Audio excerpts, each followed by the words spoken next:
All right, everyone. On today's episode, we are changing the name from Nothing to Something Major. We are going to hit on AusOpen Round 1, focusing mainly on the men. We're going to get into some upsets, some of our favorite matchups, and who's going to go deepest in the draw. So with that, let's get into the show.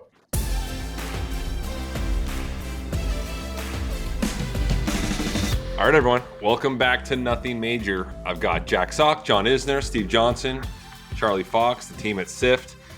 We're going to do something a little different. We got the Australian Open going on, as everyone knows. So for the next 2 weeks, we are going to do mini recap shows. We're going to call it Something Major for the time being.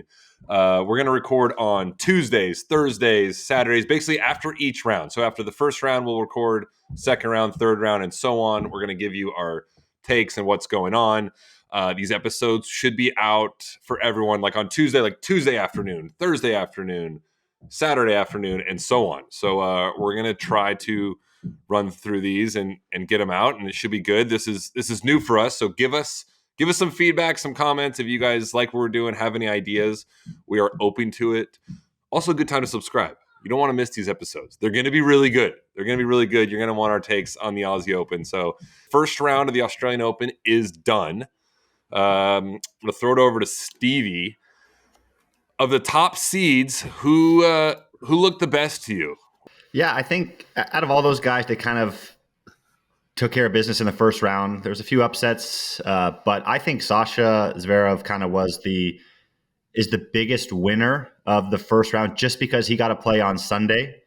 He's going to have 15 days to play his 7 matches if he can get to the end of the tournament. So he's going to have the most rest and recovery from those guys. Fritz looked really good. But it's just interesting, of the top guys, you expect him to get through. But I think Sasha has that little mini advantage just because he played on Sunday. So he'll have an extra day or 2 off from some of the guys that played, Monday or Tuesday. John, did you watch Novak play Nisesh Basavaredi? I saw the highlights. I think it's a good sign for him. Obviously, he dropped the first set, but pretty comprehensive win, 3 straight sets after that. There was a cool little moment after the third set with him talking to Murray with, the new little coach's corner they have on the court. What do you guys think about that? I like it. Yeah, I kind of like it too. They're like right on the court. Anyways, so you saw Murray and him sort of like, talking strategy. You would love to be a fly on the wall right there to see what Murray was telling Novak ahead of that fourth set. But I thought all the top players looked good. I know Sinner's match was pretty close, but considering he hadn't played a match since Turin, I thought he looked great, and he had a tough draw. I mean, he was Nicholas Jarry is, he's one of those guys that's like 36 or 37 in the world, just missed being seeded. He's a big game. So for Sinner to get through a pretty close match, I think that'll do him really, really well going forward. Fritz, one-way traffic. I think a lot of us saw that coming. You guys remember that Brooksby actually beat him at the US Open like 5 years ago? Yeah, I remember that.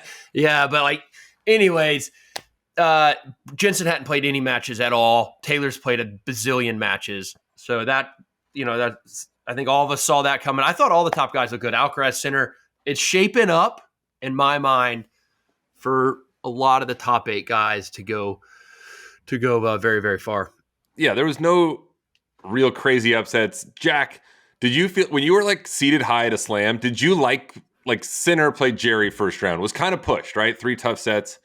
Alcaraz plays Shevchenko, ran through it.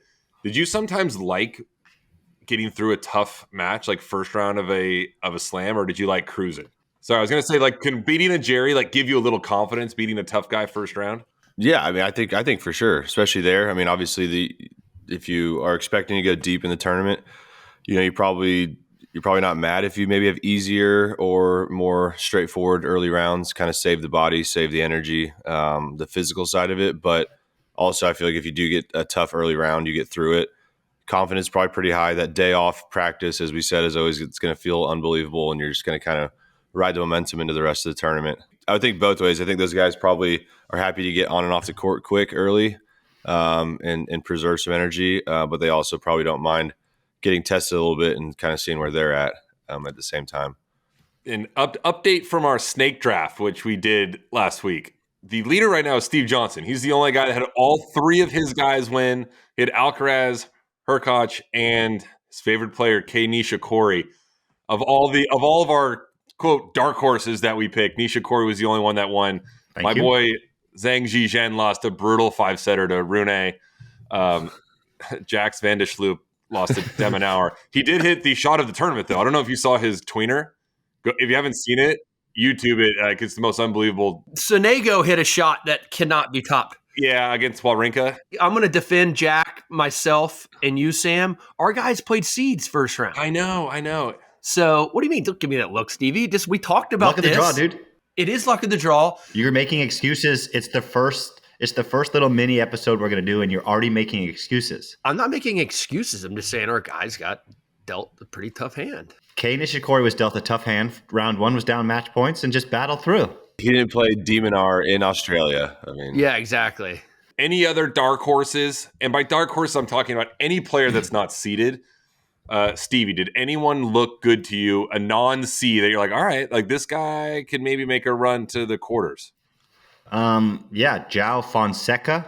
Yeah. Just absolutely, it's hard. I mean, I think it was like 6-5-5 or something like that. But in men's Grand Slam, a straight set win like that over the 9th-seeded Rublev, comprehensive. I mean, the kid is, if he doesn't have as much confidence as he's ever had, I would be shocked after winning Next Gen, Canberra Challenger, qualifying. Like the kid's on a roll the last, let's call it 21 days. So super fun to see, the young kids kind of make way in their first couple slams or first major draw for him. So cool to see. And now obviously he beat Rublev, who is the 9th seed, and he'll have that draw going forward. So fun to see him, and especially, at maybe a surface that maybe people wouldn't expect from a Brazilian to, kind of thrive on. So fun to see. He plays Sonego next round and then possibly Francis Tiafoe, but he is currently probably my favorite. He's probably my new favorite player in tennis, Joao Fonseca.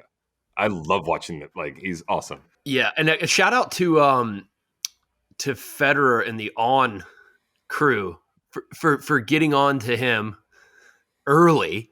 Right, it was almost like right after he decommitted from the University of Virginia. For those who don't know, he was a commit to go play college tennis under Andres Pedroso in Charlottesville. I'm assuming he had some good results. Then he said, "Nah, I'm out." Made the right decision. He's an absolute star in the making. It appears. I don't know, just this technically speaking, watching him play, like everything is very, very pure. So I think. Again, shout out to Fed and the team there. They got 2 guys on the men's side that are very, very marketable, and Ben Shelton and Joao Fonseca. He started, for those who don't know, he started 2024 at 730.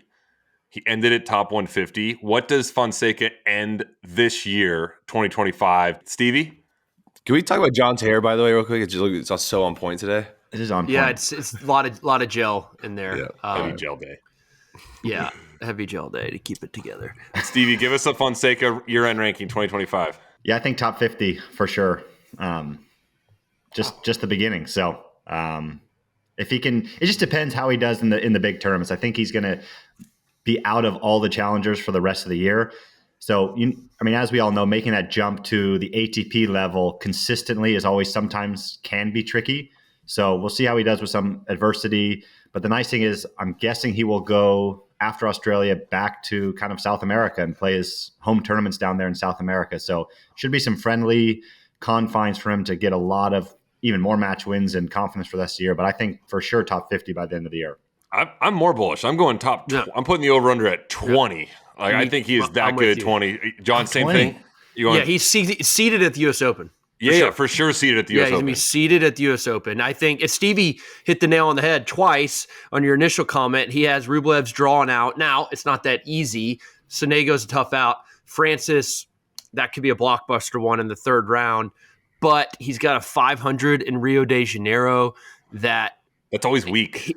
it's always pretty weak. He could do well there. Obviously, he's going to be the star. He's going to be the main attraction of that whole tournament. Played it last year, I think. But anyways, he's going to have some opportunities. I think he's going to be seeded at the U.S. Open. Whether he finishes top 20 but 20 to 30 at the very least is my floor for him at the end of the year. Same. I want to touch on the Americans. I'm going to go to Jack. Was our boy Alex Michelsen beating Tsitsipas? Is that the upset of the tournament, do we think, so far? And also, like, how good can Michelsen be? Yeah, I mean, I would probably say so, right? I mean, I think I played him in a challenger a couple years ago, and I was impressed then with his game. And I feel like he's already improved tremendously since then, and he's obviously proved he's got to be ranked he's like 40 or something. Yeah, 40 something already, which and he's obviously very young still. I feel like he hasn't even been out there that long to already be 40 in the world, and then beating guys like Tsitsipas now at slams, and that's only going to give him the confidence and the belief in his game, and I think he's going to be he's already very good, but I think he's going to only just keep excelling and keep going up. He's only 22. 20 as well. Sorry. Let me say that. Yeah. 22. 22. Yeah, exactly. Yeah. He has a fake ID still. I mean, exactly. No, I think if I can touch on him, I think he's got a little bit of in a good way. He's got some Taylor Fritz in him. In the way he competes on the court, it's very impressive. He's like a dogged competitor out there. He just kind of fights the end and he stays cool and calm. I watched a little bit of his Tsitsipas match. That was an easy one to watch. I think it was early in the day for everyone back in the States. He had Ginepri on the sideline, coaching him on, but it was a good win. I mean, Tsitsipas hasn't been playing that great. I think maybe a lot of people had him winning that match, but to go on and do it in, I think it was 4 sets was pretty impressive. Yeah, Michelsen hit 3 return winners off first serves at 4-4 in the fourth. He's got Michelsen's walk is a good combination of like cockiness and confidence. When he walks on the court, it's a good mixture. He kind of goes like this. Yeah. Is that like a penguin or a flamingo or something? Yeah. I mean, he also has a pretty good draw kind of going forward too. So, I mean, does he? Yeah, he plays wild card James McCabe from Aussie, and then potentially a Diallo and a Kachanov. So he's got a good chance to make third, potentially fourth round. So I think Kachanov's nasty. By the way, no, of course. Anyways, he's good. Stevie, how about the other Americans? Did you watch Shelton played Nakashima? We had Tiafoe beat Rinderknecht. The Tiafoe match was crazy, by the way. I don't know if you saw. He's throwing up 1-5. The youngster learner Tien, who we used to practice with when he was 10 years old. We had Mitchell Kruger at a qualifying win.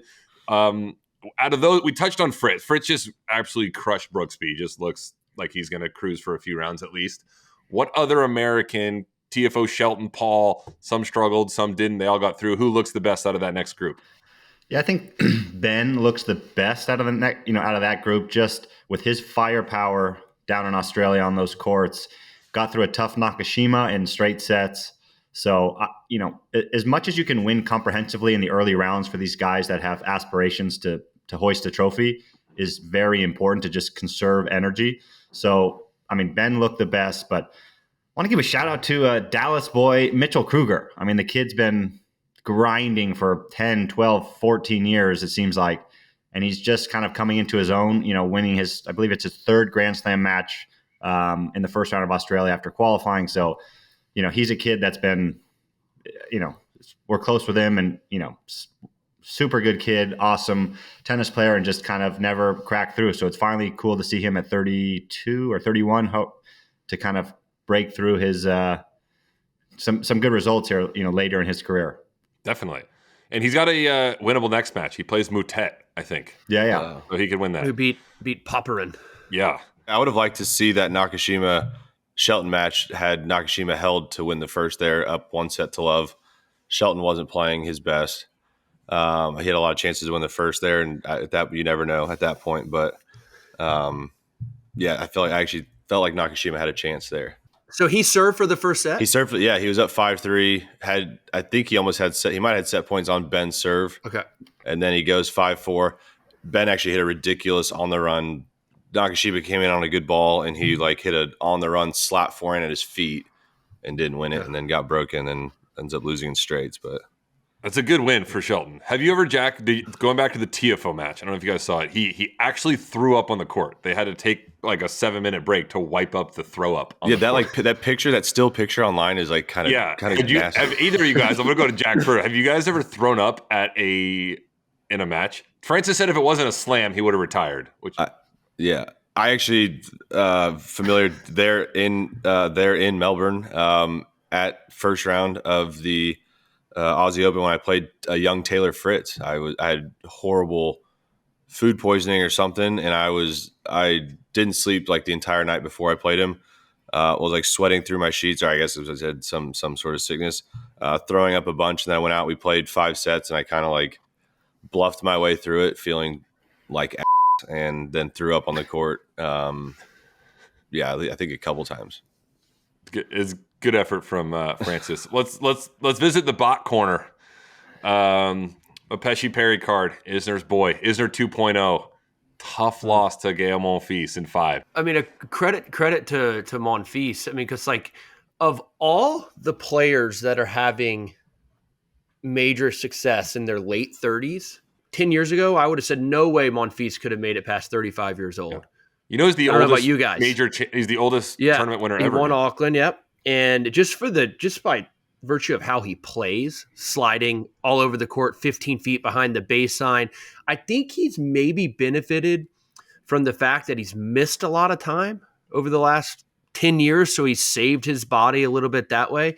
But to win Auckland at 38 and then to go down to Australia, the points were probably short against Pesci Perricard, but to win 7-5 or 6-4 in the 5th after winning Auckland, backing that up, it's not easy to recover at 38, but he's, crazy impressive. Pesci Perricard's not going anywhere. He's only going to get better. The serve's not going anywhere. So look, he doesn't have much experience in Grand Slams, but it was a cool embrace at the net, between two Frenchmen. The one obviously super old guard in the fresh blood, in the old guy. Monfils could be his dad. Yeah, good. Literally. Mm-hmm. Did you guys see, Stevie, did you see Medvedev won in 5 against Samrej? I don't actually know who that is, but dude, I watched actually a good bit of this. 1 in 5. Did you see, before we get into it, did you see Medvedev's speech afterwards? No, I missed it. On the court, he's like, "Oh, this guy is so good. If he plays like this, he could have anything he wants. Money, casino, riches." Like, it was so funny. This Samrej guy must have hit 75 drop shots. Really? Yeah, at one point he was love 40 down on a serve and got out of the game by hitting 4 drop shots in a row against Medvedev and then holding. He would hit the ball as hard as he could from the baseline and then drop shot. Like, it was wild to watch. That match was on right before I went to bed, and it was the first game of the match. It was on Laver, and the guy played a horrendous service game. And I go to my wife, I don't think he's going to win many games at all. Next thing I know, he won 2 sets. So I didn't see it, but I don't know. Who knows? I mean, it's not like he's 18. I looked it up. He's 23, I believe, and ranked 400. So not that good. He got into the Asia Pacific qualifier wildcard thing, and then it's like qualifying at the U.S. Open golf by winning the Monday qual. Yeah, exactly. Cool. The Monday qualifier. You see, American men they won 11 of 14 matches, and the only 3 that lost, it was Brooksby to Fritz, Nakashima to Shelton, and Bassa Varetti to Novak. It's pretty good. They literally could have gone 14 for 14 if the draw was a little different. Let's touch on round 2 matches. I want to know who Stevie thinks is going to win this one. He's got our good buddy Tommy Paul against his favorite player, who we keep bringing up, Nishikori. Round 2, Tommy won his first round match 7-5 in the 5th. Kei also won a 5-setter. Who do you like going into this? It hurts me to say, but I like Tommy. Hurts me to say. But no, I just think Tommy will have more gas in the tank. Look, I was speaking, we had a chat with my old coach, Mark Lucero, about this, and he made a good point about Kei watching that first round match. Nobody, not since the big fella up here in this recording, goes hangdog more than the big fella than Kei Nishikori. He's not afraid to go hangdog out there and kind of look disinterested and tired and gassed, but then ultimately pull it together. So, but I think Tommy will get it done. I think it'll be a tight 4 sets, but yeah, I'm excited for that one. That'll be really good tennis from the baseline. I just think Tommy will kind of out-youth him in the energy department in round 2. All right, I want to add something here for all you guys. What are the odds that Nishikori does not make it through the end of this match? I was literally just going to say that. I was like, what? I know. I'm legitimately putting it at like 35%. Yeah. No, you're 100% right. If you had to bet right now, does Nishikori finish the match? Yes or no? I'll say yes, because he played Did he play Sunday, Stevie? Or Yeah, he Monday? played Sunday first on. So he has Tuesday, 2 days off. I think he finishes, but I think it could be like, a 5-4-1, or potentially, right? Like I think it could get, or I think he maybe sneaks a set and then kind of loses energy. So yeah. I think Tommy gets through that, but it should be a fun one to watch. It'll be first on Wednesday down in Australia because Kei has never played anything but first on. I got 2 more here. Jack, I want to know if Opelka wins his next round and Novak, Riley Opelka will play Novak in the 3rd round. Riley beat him in Brisbane. Can Riley beat him again in Australia if they both win these second rounds and play in the 3rd round? Can he? Technically, yes. Will he? I don't think so. No. I think he got the better of Novak last week or week before, but I don't think over 5 and he's got Murray in the coach's corner. Great vibes play, great PR play, and those vibes are going to be too much, unfortunately for our friends Riley and Kudla now, who's on the bag. So no, Novak will get through that, in my opinion. All right, and last, John, I want to know. It's just tough. There's so many Americans in the draw, so it's tough. We obviously want to pick our American buddies to go far. In the section with Tiafoe, Fonseca, if they both win, they could play in the 3rd round. Who do you like getting through that section if it happens? Okay, so if that's the 3rd round matchup, I'm gonna say I'll answer and give you time. I'm gonna say Fonseca. Yeah, me too. Hopefully Francis doesn't listen to this episode. Francis won't listen to this episode, right? Yeah, I want Francis too. Yeah, I want Francis, absolutely. Maybe he listens to it for motivation. Yeah, you're right. Francis will not make the 4th round of the Australian Open. There you go. Maybe he'll shout us out when he does on the on-court interview. Nice wink. Yeah. I like that. You like that wink? Yeah. But I real quick, we didn't even talk about your guy, Sam, and not Stevie's guy, Sevi Korda. I think he's in a good spot. Right. Yeah, there wasn't a dark horse. No, we're talking about. I'm just talking about Americans that can go deep. He wasn't mentioned at all yet on this pod, and he's flying under the radar just by virtue of him being seeded like 23, and he's kind of low key. But I like him. He had potential matchup, I think, with Draper in the 3rd round, which would set up really well matchup wise for Sebi. So I can see him getting in the 2nd week and possibly beyond. I got Tristan Boyer in the 2nd week as well. Good, solid pick. We'll see.